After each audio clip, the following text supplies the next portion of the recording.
আজ ১৬ ডিসেম্বর। এই দিনটি শুধু একটি তারিখ নয়, এটি একটি জাতির অস্তিত্ব, আত্মত্যাগ আর চূড়ান্ত বিজয়ের প্রতীক। ১৯৭১ সালের এই দিনেই দীর্ঘ ৯ মাসের রক্তক্ষয়ী মুক্তিযুদ্ধের অবসান ঘটে এবং স্বাধীন সার্বভৌম বাংলাদেশ বিশ্ব মানচিত্রে নিজের স্থায়ী স্থান করে নেয়। পরাধীনতার শৃঙ্খল ভেঙে মাথা উঁচু করে দাঁড়িয়েছিল বাঙালি জাতি। ৭১-এর এই দিনে কুয়াশাচ্ছন্ন বাংলার আকাশে উদিত হয়েছিল স্বাধীনতার সূর্য। লাল সবুজ পতাকা উড়েছিল মুক্ত বাতাসে। লাখো মানুষের কণ্ঠ এক সুরে গেয়ে উঠেছিল, আমার সোনার বাংলা, আমি তোমায় ভালোবাসি। আনন্দের সেই মুহূর্তে চোখের জল আর হাসি এক হয়ে গিয়েছিল, কারণ স্বাধীনতা তখন আর স্বপ্ন নয়, বাস্তবতা। স্বাধীনতার এই বিজয় হঠাৎ করে আসেনি, এর শিকড় প্রথিত ছিল ভাষা আন্দোলনের মধ্যে। ১৯৫২ সালের সংগ্রাম থেকে শুরু করে দীর্ঘ রাজনৈতিক আর সাংস্কৃতিক লড়াইয়ের পথ পেরিয়ে ১৯৭১-এ তার রূপ নেয় সশস্ত্র মুক্তিযুদ্ধে।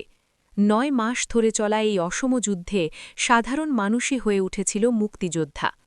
১৯৭১ সালের ২৫ মার্চ কাল রাতে নিরস্ত্র ও শান্তিকামী মানুষের উপর নেমে আসে ইতিহাসের ভয়াবহ গণহত্যা। ট্যাঙ্ক, কামান আর আধুনিক অস্ত্রের মুখেও ভেঙে পড়েনি বাঙালি। সেই রাতেই স্বাধীনতার ঘোষণা দিয়ে মুক্তিযুদ্ধের ডাক দেওয়া হয়। সেখান থেকেই শুরু হয় বাংলার চূড়ান্ত প্রতিরোধ সংগ্রাম। এই যুদ্ধের মূল্য ছিল ভয়াবহ। প্রায় ৩০ লাখ মানুষ শহীদ হয়েছেন, ২ লাখের বেশি মা বোন হারিয়েছেন সম্ভ্রম, ধ্বংস হয়েছে অগণিত ঘরবাড়ি ও সম্পদ। তবুও বাংলার দামাল ছেলেরা জীবনকে তুচ্ছ করে লড়াই চালিয়ে গেছেন। শেষ পর্যন্ত তারাই বিজয় ছিনিয়ে এনে জাতিকে মুক্ত করেছিলেন। মহান বিজয় দিবস উপলক্ষে রাষ্ট্রপতি ও প্রধান মুদাষ্টা জাতির উদ্দেশ্যে পৃথক বাণী দিয়েছেন। তাদের বাণীতে উঠে এসেছে গণতন্ত্রকে আরও শক্তিশালী করা, জনগণের ক্ষমতায়ন নিশ্চিত করা এবং জাতীয় জীবনে ঐক্য ও সহনশীলতার সংস্কৃতি গড়ে তোলার আহ্বান। বিজয়ের চেতনাকে সামনে রেখে নতুন করে এগিয়ে যাওয়ার প্রত্যয়ের কথাও বলা হয়েছে। বিজয়ের ৫০ দশক পরও আজও প্রশ্ন রয়ে গেছে, মুক্তিযুদ্ধের চেতনা কতটা বাস্তবায়িত হয়েছে। গণতন্ত্র, সাম্য ও ন্যায়বিচারের পথে এগোনো এখনও একটি চলমান সংগ্রাম। তবুও বিজয় দিবস আমাদের নতুন করে ভাবতে শেখায়, আত্মসমালোচনার সুযোগ দেয় এবং সামনে এগিয়ে যাওয়ার সাহস যোগায়। আজ গভীর শ্রদ্ধা আর ভালোবাসায় স্মরণ করা হচ্ছে শহীদ মুক্তিযোদ্ধাদের। জাতীয় স্মৃতিসৌধে ফুলে ফুলে ভরে উঠছে শহীদদের বেদি।